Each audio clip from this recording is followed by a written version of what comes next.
செப்புல சடை செய்து செவத்த மச்சான் பேரெழுதி செப்புல சடை எழுதி செவத்த மச்சான் பேரெழுதி வம்புல தாலி கட்டி வாழுறது எந்த விதம் வம்புல தாலி கட்டி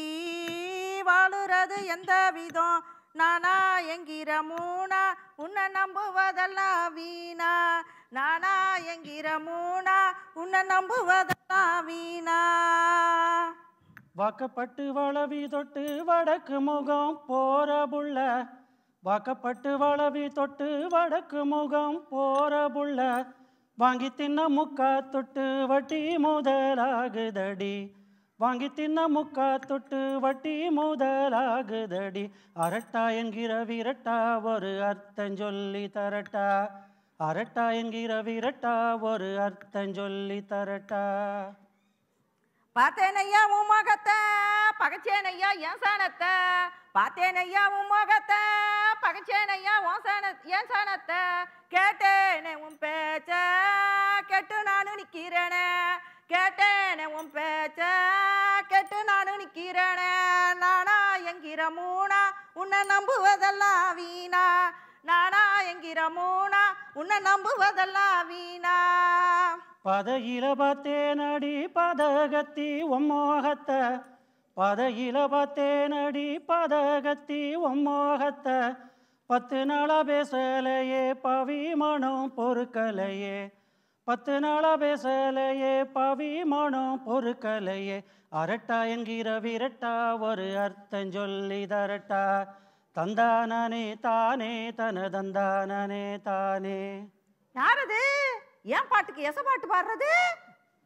என்ன விட்டா வேற எவண்டி உனக்கு எச பாட்டு பாடுவா எனக்கு என்னையா குறைச்சலு உனக்கு குறைச்சலும் இல்ல உன் வயசுக்கும் குறைச்சலும் இல்ல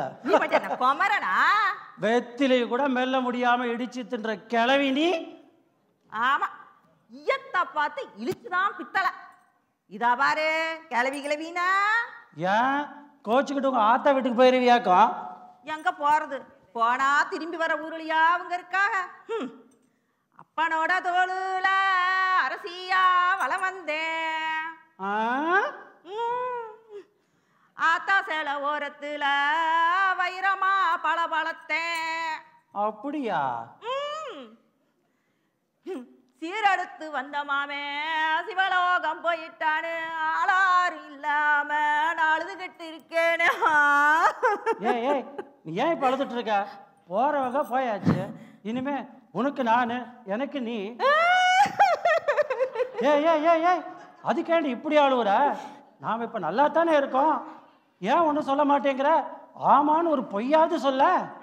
எங்க பரம்பரைக்கு பொய் சொல்லவே வராது நாங்க மட்டும் பொய் சொல்ற பரம்பரையாக்கம் எடுத்த எடுப்புலயே உங்க வயசை மறைச்சி எனக்கு கல்யாணம் பண்ணி வச்சுட்டாங்க உங்க அம்மா கேட்டா 1000 பொய் சொல்லி கல்யாணம் பண்ணி பழமொழி சொல்லிச்சு அந்த மாமியார் கல்வி அது 1000 பேரிடம் போய் சொல்லி கல்யாணம் பண்ணி வைன்னு சொல்லணும் அதுதான் பழமொழி சரி அவங்க ஏதோ பெருசா போய் சொல்லிட்டாங்க நான் உன்னை விட 3 வயசு சின்னவன் ஏதோ பெரிய மனசு பண்ணி அவங்க மறைச்சதுனால தானே நமக்கு கல்யாணமே நடந்துச்சு சரி போன கதையை விடு நாம இப்ப சந்தோஷமா இல்லையா 8 பிள்ளைங்க அதுக்கு பெத்த பேர பிள்ளைங்க என்ன பிள்ளைங்க பேர பிள்ளைங்க சரிதான் சந்தோஷத்துக்கு அது போதுமா 4 காசு கையில வேண்டாம் வருஷத்துக்கு ஒரு பட்டு பட கேட்கறேன் கிடைக்குதா சட்டியில இருந்தாதானே அகப்பையில வரும் வாத்தியார் உத்தியோகம் வெறும் பெருமைக்குதான் காசுக்காகுமா அது சட்டி இல்லடி சஷ்டியில விரதம் இருந்தா அகப்பையில கரு வரும் இப்போ சட்டி ஆப்பன்னு மாறி போச்சு ஆமா நமக்கு தான் எந்த விரதமும் இல்லாம 8 பிள்ளைங்க பிறந்துடுச்சு